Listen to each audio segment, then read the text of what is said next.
Bueno, el legado de Raúl Alfonsín instalado en el debate presente y atravesando a Cambiemos. Estamos con Luis Naidenov, senador por Formosa. En nombre de Cambiemos, muchísimas gracias, Luis, por estar aquí. No, gracias a vos, Luciana. Recién Damián Nabot hacía este análisis de que de alguna manera Alberto Fernández intenta identificarse con el legado de Raúl Alfonsín para atraer al electorado porteño. ¿Cómo lo ves, Luis? Bueno, a ver, el electorado porteño sabrá decidir. A mí me parece que no hay nada más lejano que el legado de Alfonsín con todo lo que tiene que ver con el kirchnerismo. Y creo que Alberto Fernández es un soldado que representa ese pensamiento fundamentalmente hegemónico y autoritario del kirchnerismo con esta nueva versión o este maquillaje de un frente social de amplia convocatoria, pero que ya lo conocemos, no es nada nuevo. Y la verdad que lo que se da es algunos sectores que se han alejado desde hace muchos años del partido, que emprendieron otro camino, que tienen la legitimidad y el derecho para hacerlo, pero el legado de Alfonsín es decencia, el legado de Alfonsín es ética en el ejercicio de la función pública, el legado de Alfonsín es respeto ciudadano, el legado de Alfonsín es respeto a las libertades, fundamentalmente a la libertad de prensa. Y estos muchachos se manejan con otras cosas, con la CONADEP para investigar a periodistas que tuvieron la valentía de denunciar los hechos de corrupción, van por otro camino. Ahora, Luis, el legado de Alfonsín también no es algo de una matriz socialdemócrata, progresista, que de alguna manera faltó dentro de Cambiemos a la hora de tomar decisiones económicas en los últimos años. No, en absoluto. El legado de Alfonsín tiene que ver con pilares democráticos que van de la mano del respeto, del diálogo, independientemente de la vertiente ideológica. Yo creo que Alfonsín ha hecho un culto del propio sistema democrático, es decir, la democracia es el respeto a la diversidad de pensamientos. Y eso está en las antípodas del pensamiento del propio kirchnerismo y de Alberto Fernández, que fue un gran operador para tratar de generar, digamos, de aportar la última gota que pueda rebasar el vaso con la implosión del sistema de partidos, con la cooptación de los partidos que inició el kirchnerismo cuando estuvo en el ejercicio de poder.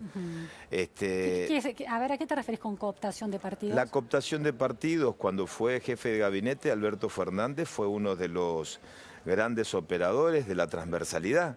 Y la transversalidad en el kirchnerismo no fue una construcción como hoy es Cambiemos, que parte de la diversidad de fuerzas como la coalición cívica, el radicalismo en una decisión orgánica en Gualeguaychú y el PRO para construir una coalición moderna, competitiva, que dé previsibilidad al sistema. La transversalidad o esta especie de la diversidad con la que se maneja el kirchnerismo tiene que ver con el disciplinamiento. Alberto Fernández fue el jefe de gabinete que llevó a cabo la tarea sucia de la destrucción del INDEC, es decir, para ocultar la mentira, para ocultar la pobreza y fundamentalmente el desempleo en la Argentina. Alberto Fernández fue el operador político que justamente desde el discurso transversal, ante el primer síntoma de disidencias en el marco de un frente, como fue justamente la 125, nos demostró que en realidad fue un frente para un objetivo claro. ¿Cómo es ese episodio que se le señala a Alberto Fernández que impidió que Alfonsín hiciera un homenaje a Ilia dentro de la Casa Rosada? ¿Tenés información sobre eso? No, no sé si fue Alberto Fernández, fue el gobierno, fue el gobierno que, bueno, es su estilo, es decir, para conocer el kirchnerismo hay que mirar un poco Santa Cruz, el modelo Santa Cruz. Y fue mucho más fuerte esa actitud antidemocrática de no permitir a Alfonsín y algunos hombres del partido a participar en un homenaje de Arturo Humberto Illia, con lo que significó para la Argentina y para el propio radicalismo. Luis, quiero volver, porque el gran interrogante aquí es, de cara a octubre, si se confirma el resultado de las PASO, digamos que es difícil remontar ese resultado, siempre las posibilidades... ¿Por qué difícil? Por la diferencia que ha sacado la fórmula Alberto Fernández, Cristina Fernández de Kirchner, respecto de la fórmula de Todos Juntos por el Cambio, la cantidad de puntos, 14 puntos, ¿no? Parece difícil en términos de probabilidades. No lo comparto. Primero, en agosto no se definió nada. Fue las PASO, está claro. una elección para definir los candidatos que compiten en octubre. Y yo tengo la íntima Pero convicción ya de estaban que definidos, fue un paso muy particular, está ¿no? bien, pero ese acompañamiento, ese voto hacia la fórmula Fernández-Fernández, es decir, Cristina y el elegido por Cristina, fue más que un mensaje ciudadano para el propio gobierno que un voto hacia una alternativa real para gobernar la Argentina. Eso es lo que creo, es mi Así que el íntima día que los convicción. ciudadanos tengan que decidir en términos reales, ¿vos creés que van a estar más inclinados? Yo creo que entramos en un proceso reflexivo absolutamente distinto. Nosotros asumimos, nos hicimos cargo de la Argentina que nos tocó, con 8 puntos de déficit fiscal, nos hicimos cargo de la economía con una política desastrosa en materia energética, porque esos 8 puntos del déficit, vos sabés, que tienen que ver con la matriz energética y con la matriz previsional, exactamente. Nos hicimos cargo también de las hipotecas sociales, de la enorme deuda social que nos generó el kirchnerismo. ¿A qué le llamas deuda social? Más de 30% de argentinos en la pobreza. O sea, en la famosa década ganada, donde un gobierno reunió 3 requisitos que no lo reunió ningún gobierno de 1930 hasta el presente. Gobernaron el periodo más extenso que se recuerde, 12 años. Eso no ocurrió desde 1930. Es decir, tuvieron tiempo. Tuvieron poder legislativo, mayoría en ambas cámaras, gobernadores, acompañamiento empresarial y sindical. Y también tuvieron recursos con el precio excepcional de los commodities. El final del camino de ese famoso ciclo virtuoso terminó con 30% de argentinos en la pobreza, con más de 7 millones de argentinos en la informalidad y fundamentalmente el 50% de los chicos que no terminaron la secundaria. Y si tengo que ver también el lado social, de cada 3 viviendas en la Argentina, una estaba construida en una situación irregular. Ahora, Luis, perfecto, ese panorama está claro. Ahora, llega Cambiemos con una pata radical que no logra tallar fuerte en las decisiones de gobierno. De cara a la Argentina que viene después de las elecciones de octubre, no importa si ganan las elecciones o si pierden las elecciones, ¿cómo se va a mover el radicalismo? No, importa mucho para los argentinos. Pero la pregunta es, ¿cómo se va a mover el radicalismo dentro de Cambiemos, que sostuvo a lo largo de estos años que Cambiemos no había sido una coalición de gobierno, sino una coalición electoral? Eso se ha dado por 2 circunstancias. En primer lugar, porque las coaliciones son novedosas en la Argentina. Y el aporte que ha hecho el partido es fundamentalmente en el Parlamento y porque tenés un sistema presidencialista donde las decisiones las tiene el propio presidente de la República. Eso no quita que quizás faltó en una mesa política de los integrantes de la coalición mayor incidencia en la toma de decisiones. Ahora bien, yo también quiero decir que en determinadas situaciones, cuando el partido se plantó y acercó propuestas, fueron receptadas. El aplanamiento de las tarifas, cuando planteamos las retenciones para el agro, cuando se dio el salto de la devaluación en el 2018, que fue el primer cimbronazo fuerte, cuando dejamos de lado el gradualismo en la implementación para lograr la reducción del déficit fiscal. Y en tercer lugar, bueno, yo creo que el radicalismo también estuvo presente, Luciana, y hay que decirlo, en todo lo que tiene que ver con la propia convicción democrática y republicana de un país que necesitamos recuperar.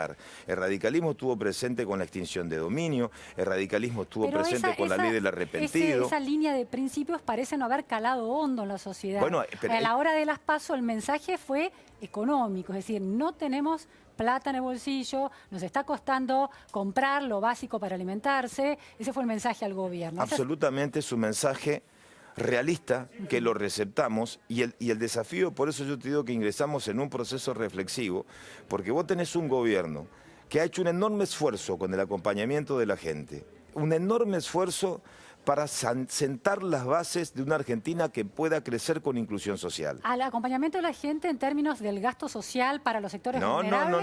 No, enorme esfuerzo en todos los sentidos. A ver, el mensaje de la gente fue muy claro. A ver, la sábana es corta.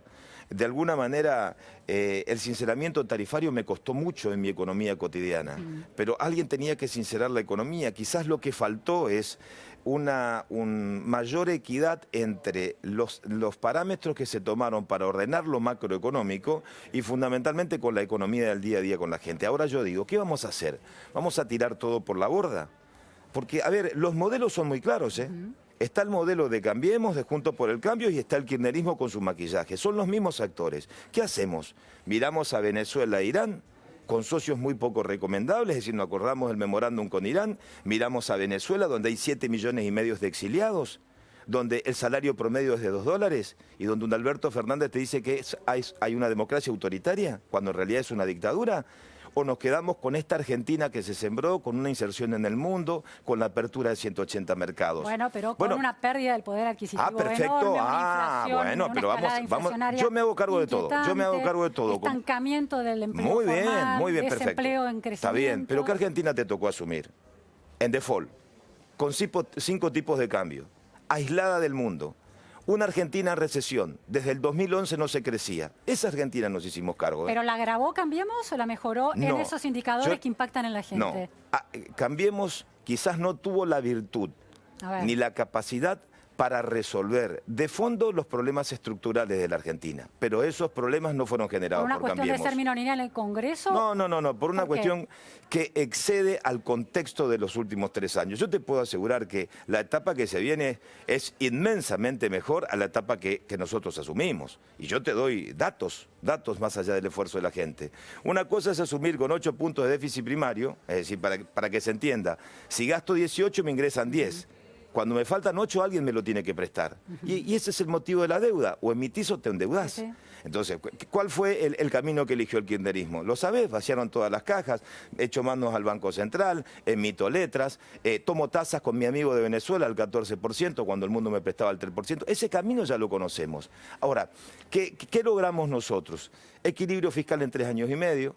El equilibrio primario, de 8 puntos de déficit vamos a converger al equilibrio primario, vamos a terminar con una Argentina en estos años que por primera vez hace 11 meses que logramos superávit de la balanza comercial. Ahora eso, Luis, sin duda hay indicadores macroeconómicos que son interesantes en esta Argentina, en este legado de Cambiemos, pero también hay indicadores extremadamente urgentes y preocupantes. Entonces, pareciera que algunos indicadores macroeconómicos importantes y positivos no terminan de derramar, tener efectos colaterales positivos en la gente. Entonces, ¿cómo se da esa dicotomía y cómo se asume que algún error hubo ahí de la gestión de gobierno? Lógicamente que gobernar, siempre cuando se gobiernan hay aciertos y errores. Yo te digo, para mí, yo creo que, como autocrítica, yo...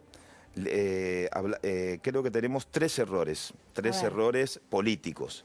En primer lugar, y lo reconoció el presidente, con este afán de contagiar optimismo, nos faltó insistir con mucha vehemencia con la Argentina real que te tocó administrar.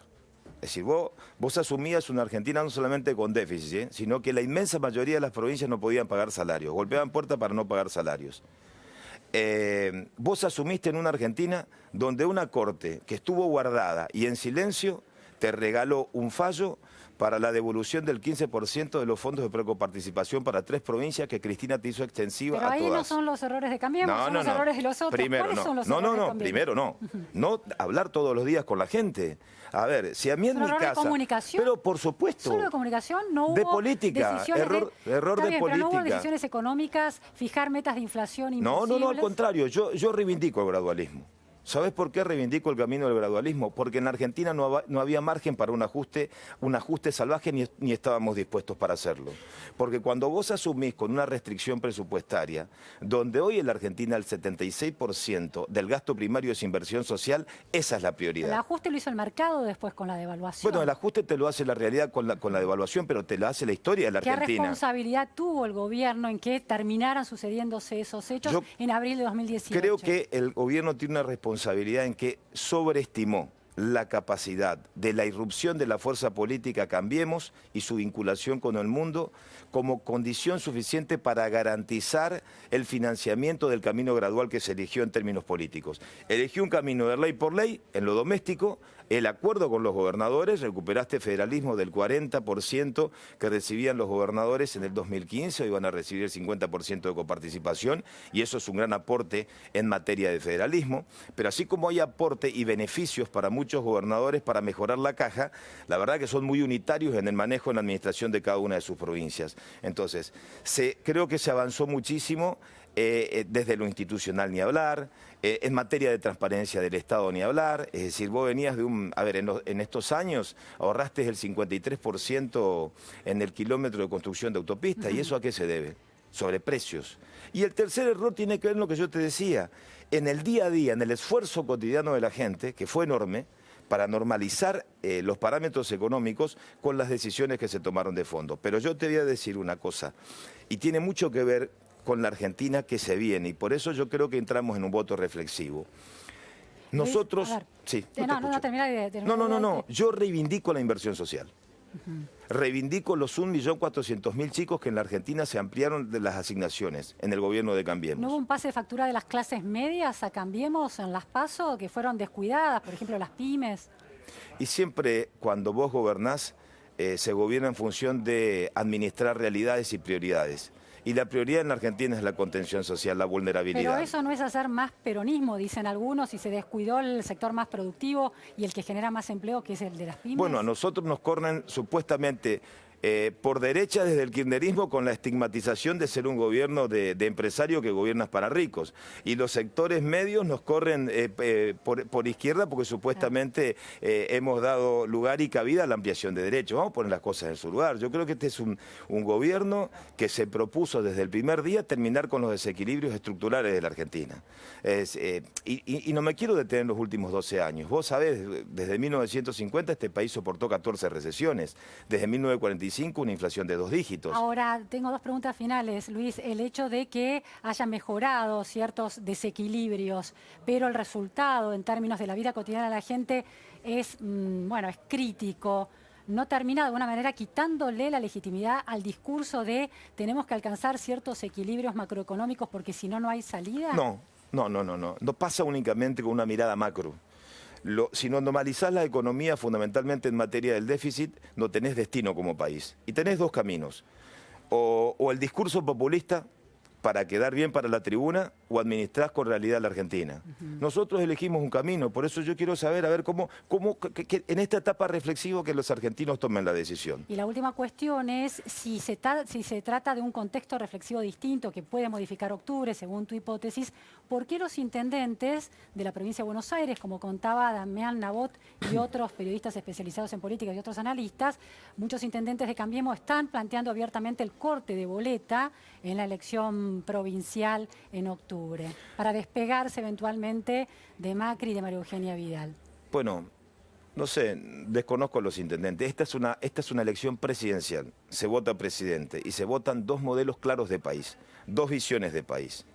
Un modelo que contó con todo, que tuvo poder, recursos y fundamentalmente tiempo. Y la Argentina terminó de la peor manera, aislada del mundo, con endeudamiento y en default.